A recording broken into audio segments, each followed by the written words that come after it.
हनुमान जी के भी सिर एक है और सिर एक से अर्थ कि जैसे सिर एक हो और सीधा हो तो आप सिर पर कोई भी जल डालें, जल की धार छोड़ें तो वो इधर उधर नहीं जा सकती, ऐसे नहीं जाएगी उधर गिरे इधर गिरे ना, वो सीधी सिर को भिगोती हुई ऐसे जाएगी। इसका अर्थ है कि जिसका सिर सीधा है उसके सिर में जब गुरुदेव की ज्ञान की धारा गिरेगी तो सीधी हृदय में जाएगी, स्नान हो जाएगा, हृदय को छुएगी, हृदय को छूते हुए ज्ञान जाएगा। अच्छा, और एक सिर होगा तो पूरा शरीर भीगेगा, सिर पे धार गिरे तो पूरा शरीर भीगेगा। इसका अर्थ है कि जिसका सिर सीधा होता है, सरल होता है, श्रद्धावनत होता है, अभिमान के कारण टेढ़ा नहीं होता है, उस पर गिरने वाली धार जैसे पूरे शरीर को भिगोती है, इसी तरह जिसका सिर श्रद्धालु है उस पर गिरने वाली गुरु ज्ञान की धारा उसके पूरे जीवन को प्रभावित करती है, हृदय को भर देती है। और इसीलिए हनुमान जी के ज्ञान यहाँ आया, बुद्धिमताम वरिष्ठम, तो हृदय में क्या आ गया कि जासु हृदय आगार बसई राम सर चाप धर, भगवान आ गए। और रावण क्या, 5 सिर इधर, 4 सिर इधर, 1 सिर बीच में। आप सोचो, जिधर 5 सिर होंगे उधर वजन ज्यादा होगा, जिधर 4 सिर होंगे उधर वजन कम होगा, 1 सिर बीच में तो गर्दन तो टेढ़ी रहती होगी, बैलेंस कैसे ठीक बैठता होगा, संतुलन है ही नहीं। अच्छा, और जब रात को सोए तो करवट कैसे बदले, क्योंकि रावण खुद सोता नहीं है, दूसरे को सुख से सोने नहीं देता। जितने अभिमानी होते इनकी गर्दन टेढ़ी ही रहती है, ये सुख से सो ही नहीं पाते। रावण के साथ भी वही है। अच्छा, तो रावण के 5 सिर इधर, 4 सिर इधर, इसका अर्थ क्या है?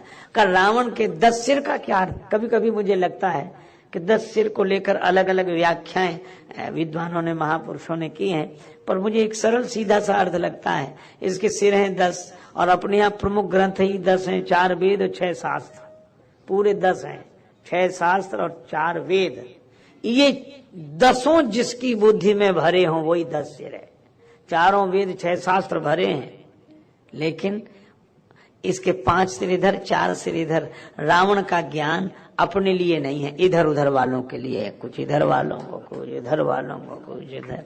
इसका अर्थ यह है कि यह ज्ञान का प्रचार तो करता है पर उस ज्ञान का विचार नहीं करता। ज्ञान का प्रचार तो करता है, क्यों? विचार पिछले जन्म में ही नहीं किया तो इस जन्म में क्या करें? अच्छा, सोचता भी तो उल्टा ही सोचता है। शंकर जी गुरु हैं, पर शंकर भगवान कहते हैं कि रावण हमें देखकर हंसता है। तो शंकर जी से पूछा क्यों हंसता है?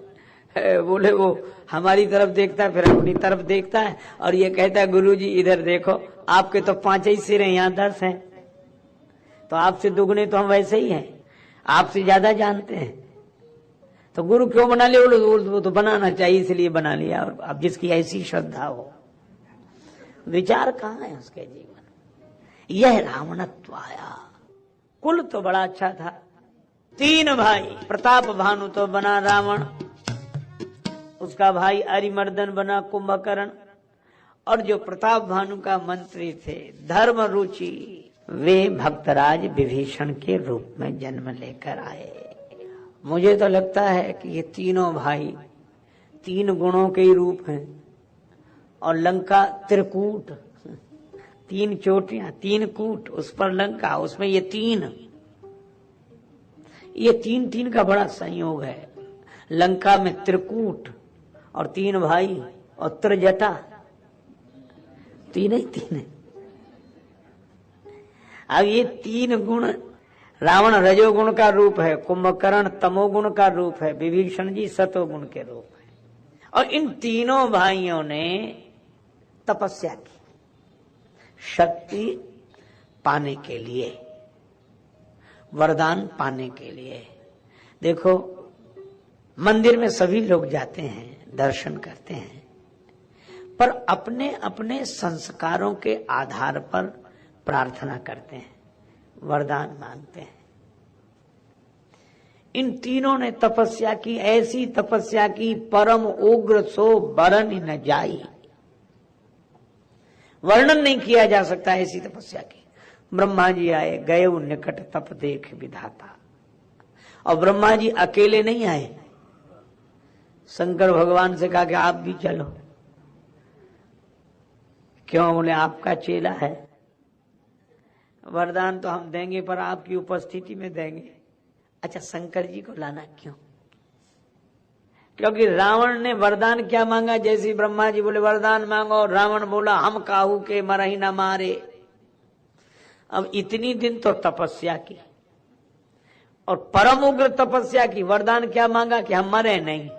अब इसमें व्यंग क्या था कि हम मरे नहीं, इतने ही नहीं, हमें कोई ना मार सके, हम काहू के मरही न मारे, हमें कोई ना मार सके। इसमें व्यंग क्या कि हम चाहे सबको मार डालें। वही पुरानी वासना कि हमको कोई न जीत पाए, हम सबको जीत ले। ये कथा ये संदेश देती है कि कितने, देखो आप कितने ही कपड़े बदलने पर आदमी तो आप वही हैं।